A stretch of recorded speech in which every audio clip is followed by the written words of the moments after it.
Last time on the Table podcast. As you see, we got the man of the hour, the homie, Dar, the man himself, Mr. Osis. You feel me? How you feel, my brother? You're 10. Man, 10. year 10. Yes, sir. I'm still lost for words. I ain't gonna, still taking it day by day. But I'm excited, man. I'm happy. All my people still here. My closest people still here. The gang.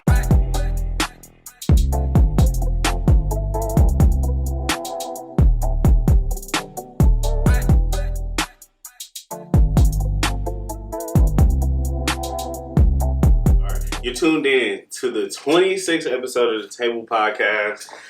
We got a very special guest here today.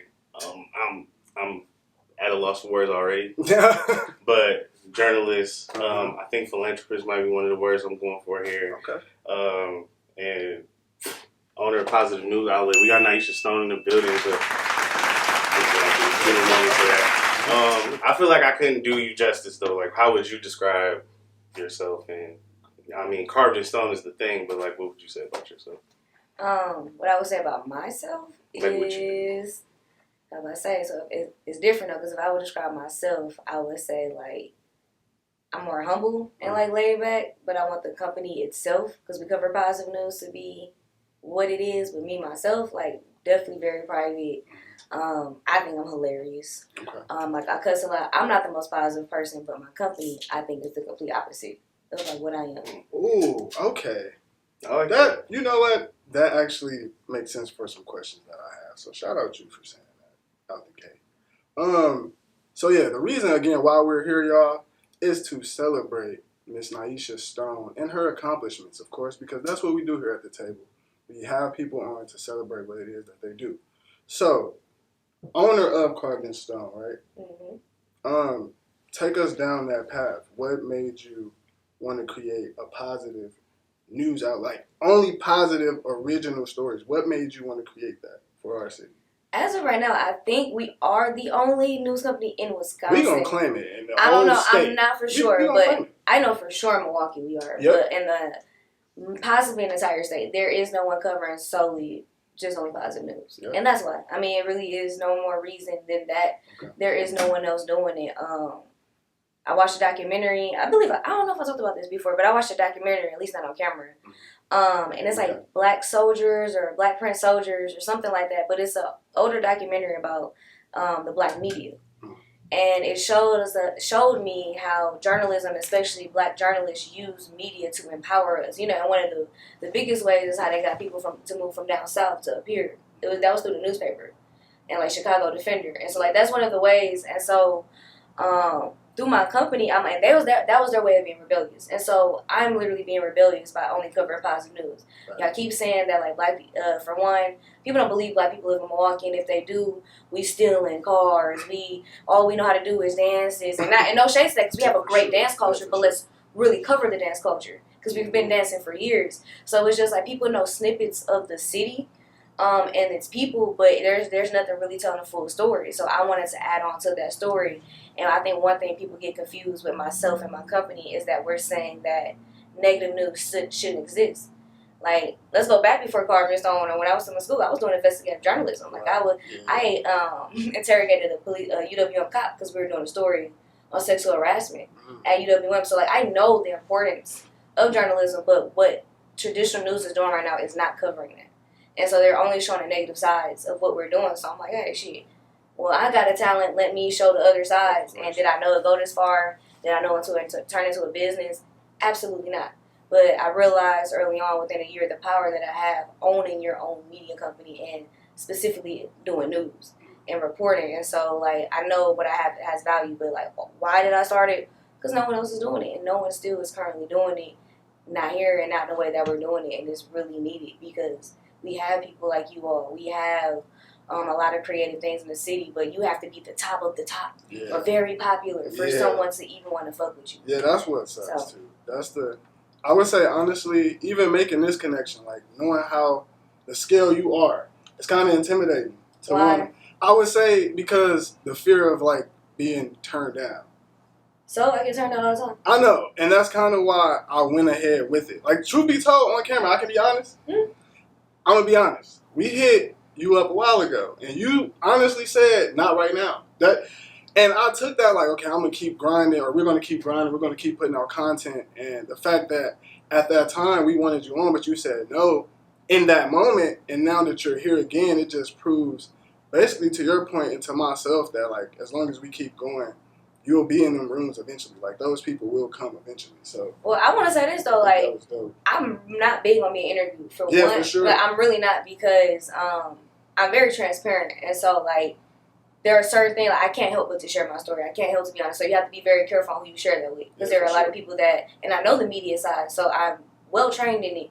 And so sometimes I feel like I do know I intimidate people because I can't control the conversation because I'm trained in it, and people think, oh, because she's signed with Amazon or because she's worked with Visit Milwaukee, that like she's different. Yeah. I still go through the same fucking struggles. Yeah, you know how hard it took for me just to get this one opportunity. Like there's a lot of stuff people don't know on the back end. So I understand like what you feel, but like you gotta treat everybody the same. Like yes, Amazon is cool, Visit Milwaukee cool. Yeah.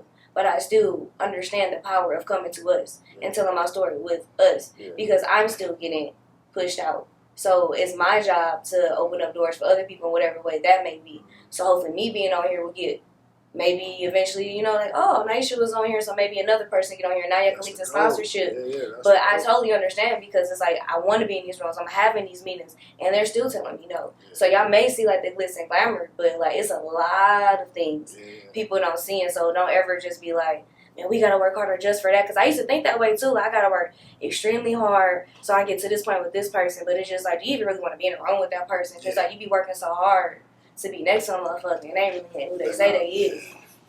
And so that's why I really got to distance myself because, and then you also like, some people think you on, so it's like, do you even really want to fuck with me, or do you just want something from me? Yeah, for sure. And I ain't even make it really nowhere, so it's like, what happens when I really do meet that level? So like, you gotta really, as you're going, you always gotta have a discernment, as someone in my life always says. So yeah. I mean, that's funny. I hate to pivot so hard, but when you were just saying like intimidate, I was thinking of that in a different way because I feel like what we do is adjacent to like getting information out there, but I wouldn't call it journalism because we don't look for the hard facts. And I kind of was wondering how you feel about the state of things, being like somebody who is. Thank you so much for asking. Oh my God! Like so, and to be clear, so did you go to school for journalism? Yeah, I have a degree in it. Funny story. We had sociology together a long time ago. I'll never forget because you turned on. It must have been Antidote by Travis Scott. The teacher gave us a chance to play music. He was like, yes. Just side story. But anyway. So I was saying that because I thought you went to school for something else. Because we had sociology together. And then I saw when I was looking, I was like, journalism? But anyway. All right. That sure is me. Yeah, so, yes. You did. So you ended up going to school for journalism. And what I was getting at is, like, we got social media being like place people's main information source. The news is not always reliable, you know, so with fake news. I'm just curious, like I know it's a lot, but oh my God. I love that question. Wow, thank you so much. So how I feel about it is I think everyone should use their voice. So I think for one, there's a distinction between like media and news. Like you can have a media platform, but that doesn't mean necessarily that you're doing news. And that's okay because we need both. Like media is TV shows, media is podcasts, and you can have a news podcast as well. But like really to your point is like, how do I feel about like really what's going on is I love that we have so many ways to get information out. So for example, I know technically y'all not a news company, but you still guys are connected to the culture. You know how to connect to the community and you know how to tell a story in your way. So it's my job to meet you where you're at. I think traditionally that people are looking at like news, or the only way to get information out is to go through the traditional broadcast, traditional radio, and that's how you get credibility. But y'all have credibility as well too. And so like really looking at the lens, so all that to say that I do love the different avenues, but it does really hurt my heart that people don't take the time to just quickly look something up. And I mean like it really like as of right now, you don't have to be an investigative journalist to really fact check something. You just really, pull out Google and then sometimes it's as simple as I've had friends literally leave me on the phone, or I be with my family and they'll be like, "Did you know so and so?" And I'm like, "Where did you read it from?" Or like, who said it first? So now they'll look at the actual, like, there's a page called City of Milwaukee, and that's actually not. It's like the City of Milwaukee. That's not actually the City of Milwaukee page. The actual Milwaukee page for the city is City of Milwaukee. They put "the" in front of it. And so just looking at those type of things, now you think you're getting this crazy, funny news from the City of Milwaukee. But they literally, but something as simple as that. Yeah, for sure. And it takes a little bit of time because you're like, they would never say something like this. What is it? So I looked up the City of Milwaukee and the City of Milwaukee, and that's the only difference. So it's like, I just want people to take just gain a little bit of power, because there's so much power in knowing your information and knowing knowledge.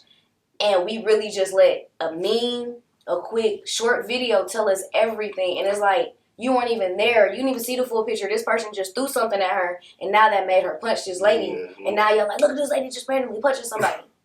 But did y'all even like just take the smallest time to go look? Oh, this is a page that just posts fights anyway.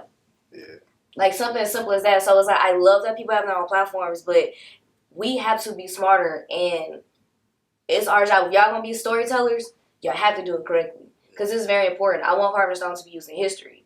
So like when people are doing documentaries, they'll go back and use newspapers and stuff like. So I want our stuff to be like fact. Like sure. I want to know what happened in 2017 on January, blah blah blah blah. Carvd N Stone has some articles around that time or whatever. So now you can go back and know that this is actually true. You don't have to look. And so like just think about that when you storytelling. Like how far do you want your stuff to really go, or do you just want it to be funny or mean? And I really take what I do seriously. So like I do really love journalism, and I wish people would get more money for it, because man, I do not get paid to go cover things. I have to go do all this crazy stuff.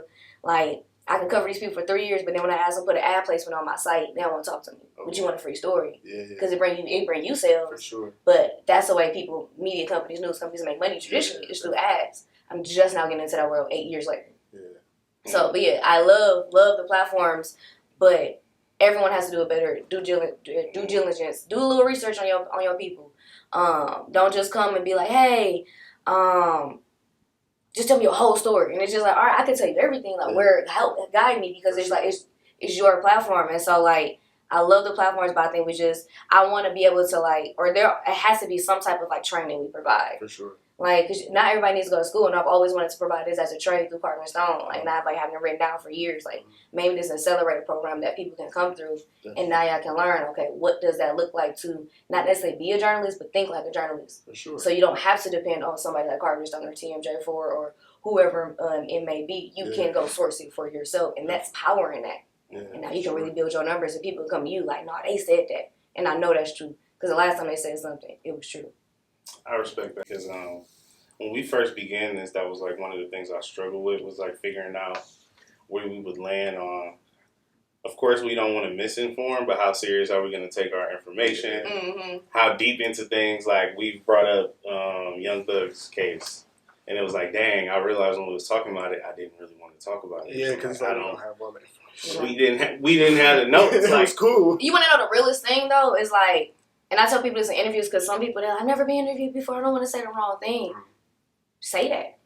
Like, I think, I heard the case, but I'm going to be honest with you, I really ain't looked into it, but based on the things I've heard, this is what I said, but take that with a grain of salt. Yeah. And be honest with, like, I remember I used to be interviewing people in healthcare, and I would be so scared to ask them questions, like, because I know what the hell I was supposed to ask them. Yeah. And then they'd just go on this spiel saying all these words.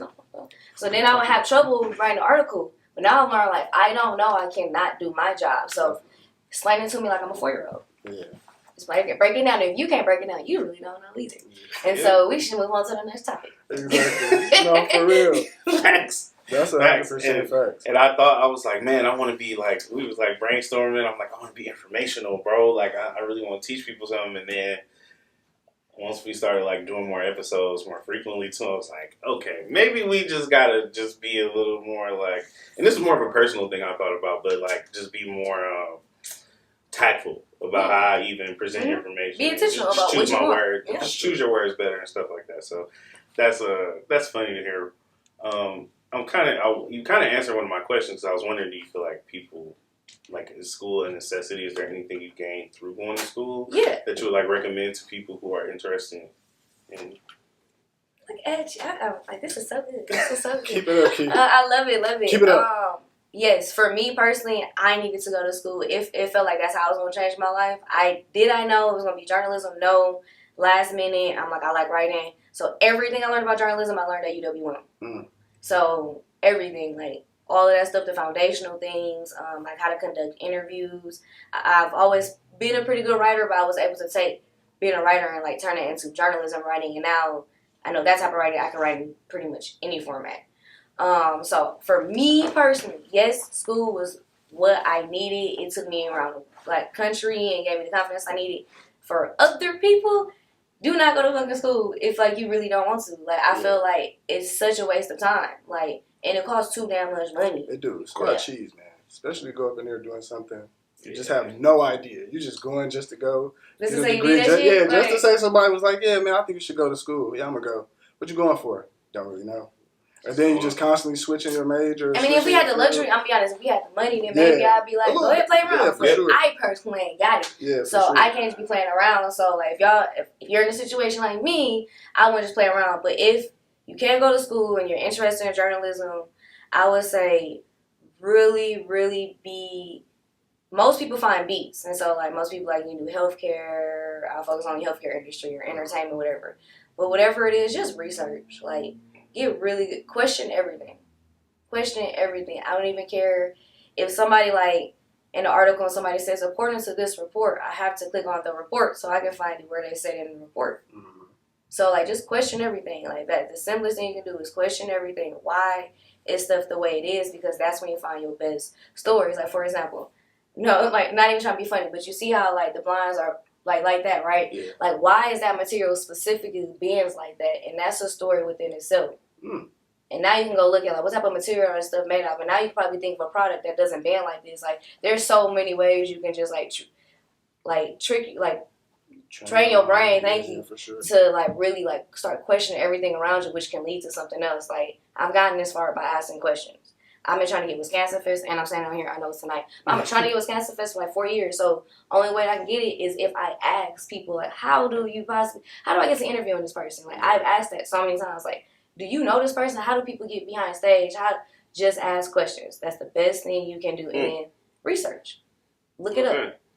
So I saw that you mentioned in your notes that you sent that you interviewed Lionel Richie at the Sundance event. How is it interviewing, first of all, do you get nervous when you're interviewing people of that status, like, of, that type of stature? Because Lionel Richie's a big, famous guy. Like, do you get nervous when you are around those people? I think yes, but I also get nervous anytime I'm really about to interview somebody. Okay. It may be a little bit different because you just don't want to, like, fuck up, but then also it's just, like, in those situations, it just goes by so fast. So I just want to make sure that like I get what I'm trying to say out, and that's what the nervous part. It's not even that necessarily I'm talking to Lionel Richie or this person. It's just I don't want to mess up this moment because I know because of the status that he is, I'm not going to be able to redo it. Yeah, I know I'm not. So sure. That's what makes me nervous. But my mom, and I say this repeatedly throughout my career, she told me to treat the janitor like the CEO. Yeah, I've always so you can interview Kerry Washington, but then I also can interview one of y'all, and y'all will get the exact same quality questions and the exact same care and the exact same attentiveness. For sure. So, yes, it could be a little nervousness, but it's more so like I don't want to fuck on my question. Yeah, definitely. I can say that honestly. Yeah, for sure. Felt heavily. So of that, who has been like your favorite person that you've interviewed? And we're going to get into the big reason. We're going to get into the big reason why you're here. We're going to do that. We're going to activate that now. So we can go ahead and do the top 5 if you don't mind. The top 5 will be, who is your top 5 interviewers that you've interviewed? I don't have favorites, but I'll just name. Or experience. I would just name stuff that I can remember. Okay. So I'll start with the Lionel Richie. That was a very emotional one because it was just like when you're doing national coverage, you can deal with a lot of racism and sexism and just like being shut out. And so I've experienced it before, but just not necessarily on that level and just like repeatedly so much back to back. And so when I got that one, we were the only black people on the line, but they had denied us. So you can get access to festivals and stuff like that, but that does not guarantee. And I think that's what people have to understand. I get access to go to Rolling Loud. I get access to go to these things. That does not guarantee I interview anybody.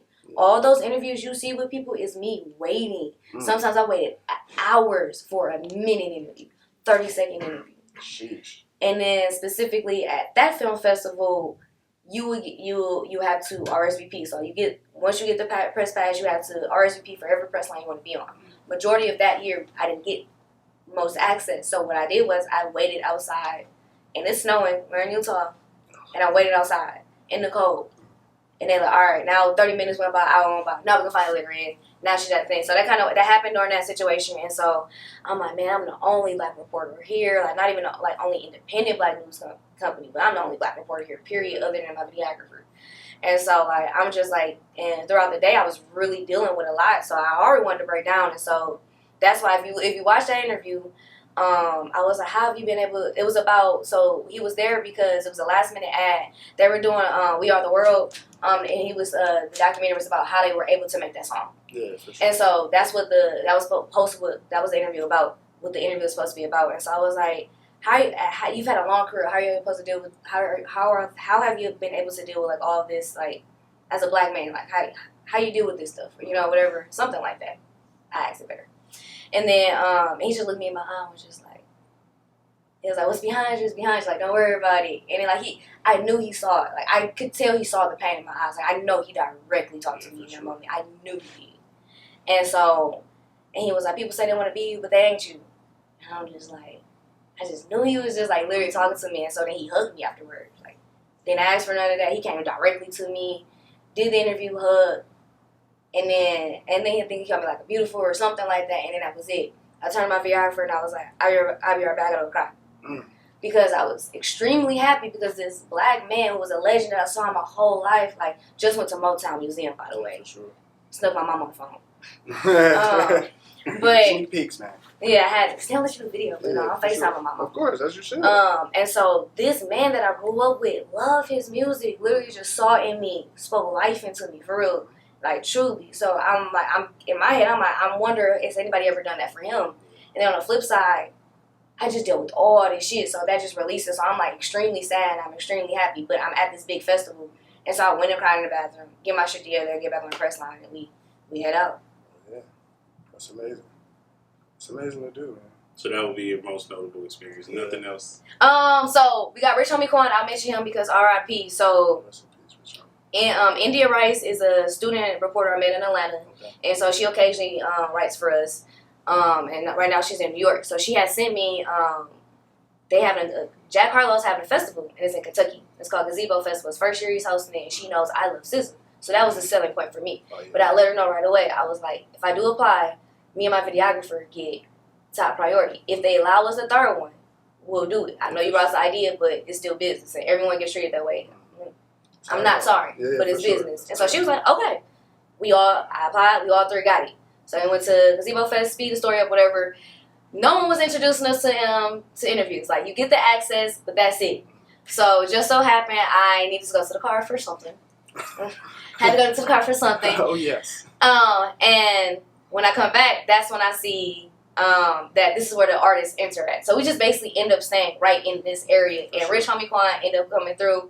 And I'm like, hey, and I got my mic or whatever. And I think that's like one of the first interviews I did with my mic flag, if not the very first one. And I'm like, I'll let the interview, like I'm here, and blah, blah, blah, blah, blah. He was like, well, I'm about to go on. If y'all still here, I'll consider it. Oh. So I sat behind the stage. We just sat down, listened to his whole show, sitting down. My videographer went and took some pictures or whatever, and me and India sat right here and waited. And so he came out and was like, y'all waiting. And he came back, and we did the interview, and we was one of the last people to interview him. And he was really sweet, and he said in there, he was like, he really just wanted to be a positive, image for, for his kids. Yeah, sure. He said he don't want them to see any bad things about him in the news, and so I feel honored. And I was so geeked. I'm like, if you look at my Instagram, what would you do with my shit? Yeah, in high school, like, Rich Homie Quan, like, had it. So I'm like, to get that was just like, this is like my childhood. Like, this was like so fucking cool. And I'm not gonna lie, I had no clue, no one knew. Or whatever. So, like, that was really special for me because it was special in that moment. And so when it happened, I'm like, I never broke down because I'm like, oh, please don't let this be a thing. I interviewed somebody like this shit happened. Yeah, Like, I don't want that to be a thing. Yeah. Like, not at all. And then lastly, I'll give, I never mentioned this one, but, so, what was her name? Daphne Reed. She was the light-skinned vid from Fresh Prince of Bel-Air. She was one of the first. DC was the first celebrity, but she was one of the first people I interviewed, and she had like a cookbook. And so she let me interview her for a cookbook, and then I was doing these IG lives with black women. And so she let me get on Instagram live with her. And so not many people watch that one, but it's like on our YouTube and stuff like that. So people like see within this like last year or so, like, oh, you interviewing celebrities and stuff like that. It's like, we've honestly been doing it, but that's not even our best thing. Like, our best thing is our local news. Like, we really use entertainment to draw people in. But it's never like clickbait. Like, oh, this person talked about this person. Like, please don't get on our platform doing that shit. Like, please don't get on our platform doing that shit. Stuff, like, you can cut stuff. Like, people be scared because I'm like, no, be you, you, but just don't bash somebody else. Like, just please don't get on here. Tell your story. Like, but and that's come with me and media training. Like, I can tell a lot of shit people know with me, but I'm not gonna specifically name them. Yeah. I could probably give enough details that if you did a little research. Yeah, for sure. we've had a little trouble with that on our last guest. You know what I mean? So we're just gonna, hey, if you got something to say and you said, you don't have to say a name, but if the shoe fits. Yeah, if you want to get it off your chest. The shoe fits. But just know there are repercussions for everything. You can want to mess up future deals. You never know. Yeah, you never know. Sure, for sure. You never know. Very true. So I think it's time to jump into the meat of this. We're gonna talk about your amazing, look at that, amazing Amazon partnership. True. You know what I mean? We got so far from that. Yeah, we got, but that's the reason. No, I love that. Like, I love we that. had to give it our little table spin before we got to the real meat and potatoes, man. That's what we do. But, of course, we're going to talk about that Amazon partnership that you started with Amazon last year, right? With the National Association of Black Journalism. How was that? Starting that partnership. So the National Association of Black Journalists, they have a convention every year. And so it's a national organization specifically. You don't have to be a journalist. It's just black people in media. For sure. So definitely look into it. I'm on the board of like the Milwaukee chapter, but it's really supposed to be a hub just to bring black people together. Like, we need to go. I'm gonna be honest. So like they have an early bird thing, so it's around like $200 right now. That shit like $500. I'm like, unless I'm like paying for my ticket, like it should be like then you gotta pay for the hotel and all that. So it's like this whole thing. But that's the convention. But like the organization itself, they have workshops and different things, regional things, free webinars, and it's good connect whatever. But this specific convention, usually when I go, I'm looking for a job. And I haven't been back since I was in college. Yeah. And so now this time, I'm like, it's in Chicago. I'm staying with my granddad. I'm driving out there from Milwaukee. Like, bet, I ain't got to pay nothing but the registration. That's like $2-something. Yeah. I can do this. And so I'm like, I'm on a different type of thing. I'm just going to experience it. I'm solid in my business. Like, I'm not going to work for nobody else. So let me just experience it. So now this time in my career, I've networked enough. I've built up a network of other black journalists. So now once this convention, I'm not alone. And especially some of my chapter went, or some of the board I'm on, we went. And so for me, it was just like more relaxed. I'm not trying to get a job. So they have a career fair. And what's so cool about the career fair is like, yes, you have Amazon, you got these big news companies, all these big ass brands. But guess what? It's fucking black people there. And they're there talking, and they're representing their company. And they have the big CEO titles and VPs and whatever. And they're specifically there looking for black media in whatever way that may be. And so for me, we're always taught to like go work for them, like go try to get a job, bring your resume. No, I'm trying to get y'all. We have a marketing department. Can we do something like? And if not, can y'all cover me? So I literally was going to news companies like, hey, can y'all cover me, or can we figure out a way to partner? And nobody was really fucking with me. So I go up to Amazon and I'm like, I see a girl, she light skinned, got curly hair like me. I'm going to you. Hey, comfort. You know, for real, you got, because they're going to understand. Yeah, for sure, like, you ain't going to talk to no white ball dude. No. Like, you know, a lot of people going to talk to us. What's special about you? Like, me. Like, you know? So, I go up to her, and I'm like, hey, I'm going to be honest with you. Like, I want to work with Amazon. Like, I have a marketing department. Like, I want y'all to be my marketing client. How do I do that? She was like, I'm not the right person for this. And she was just like, but that's interesting, though. Like, I guess no one has ever really came in and, you know, said something like that. It's usually, I want a job. Yeah. And so she was like, well, there's these 2 panels going on with these 2 black women who are ahead of, like, the media, the PR company, like, the PR department, like, who you will go to get this deal. Go to their panels and tell them that you met me. For sure. So I go to their panels and I listen in on their panel before I even go talk to them. And one of the things they say is a lot of people want to work with Amazon, but they come and don't have a pitch ready. We can't we can't take your idea if you don't have it and then pitch it to our people because we have to take it to a higher level in order for it to go through. And if you don't have an idea, we don't have an idea. Yeah, for sure. So you need to come with us. So I went up to them, and at this time I used a grant to get some merchandise, whatever, build some awareness. So I had a pen, and one of them was looking for a pen. And so I was like, here's a pen. I know you was looking for earlier, and I was listening to your panel, but blah, blah, blah said, to come talk to y'all and, listen to your panel. Y'all said to come pitch to y'all. Well, can I get your email so I can send y'all a pitch? And that's really where it started. And that was back in August of 2024, and it took until, I believe, January of this year for, really sign contracts, really, and then the first article didn't just come out till, maybe, 2 weeks ago. Mm-hmm. So these type of, things take time. Yeah, for sure. But they saw me, but it wasn't because, they found me. I came in them. I created opportunity, and I think that's what people don't understand.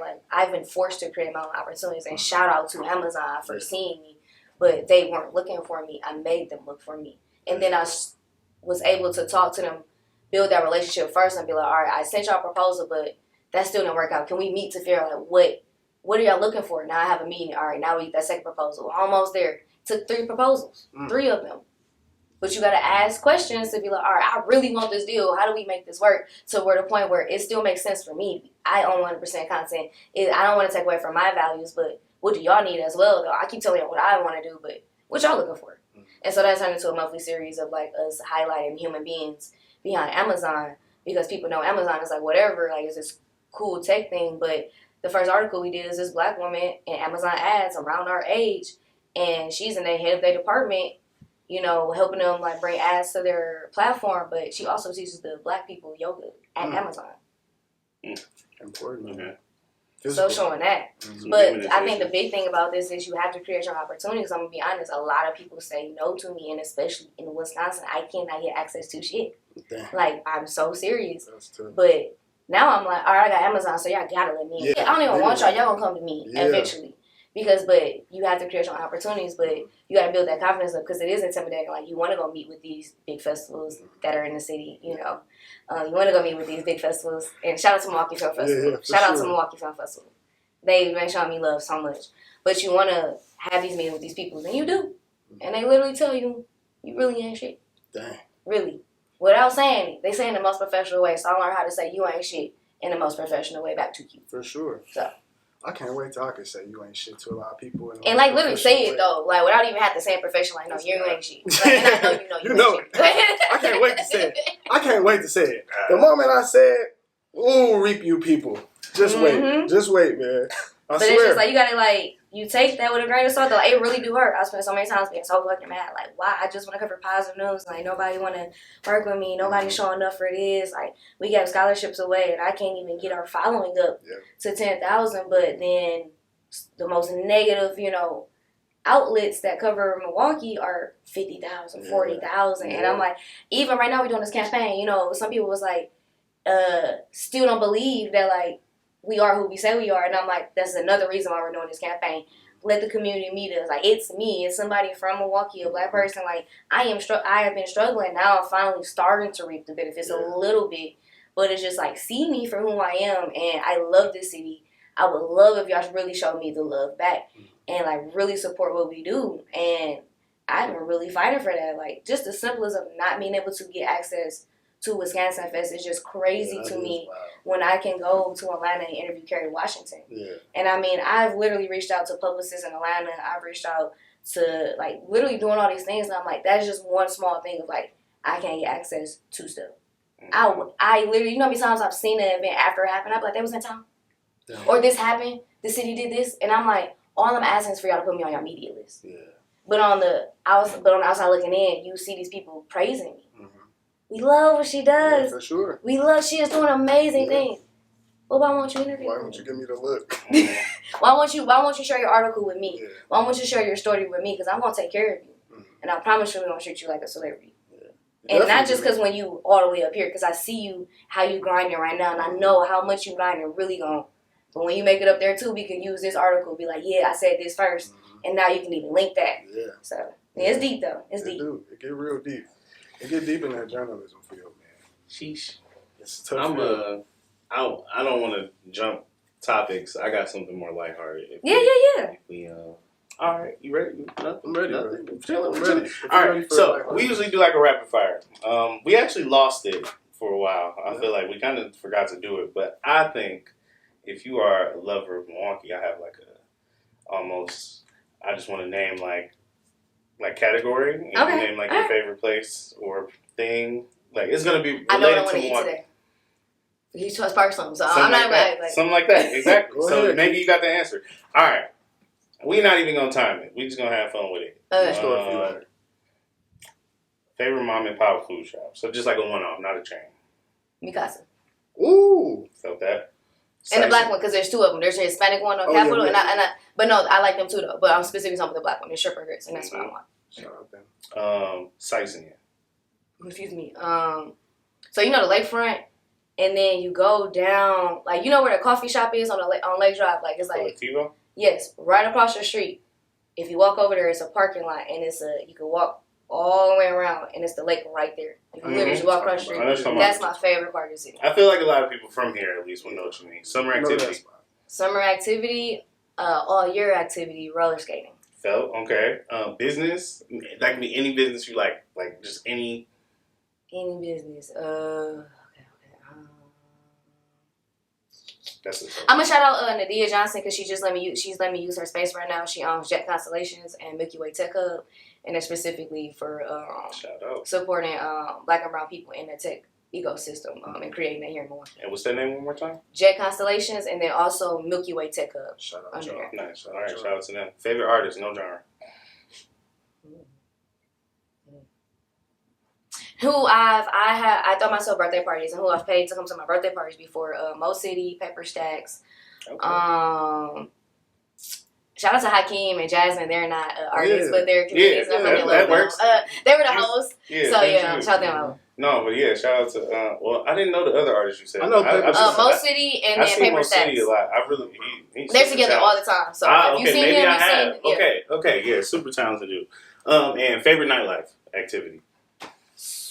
Don't gotta be a club. Just something you think of like nighttime, your vibe.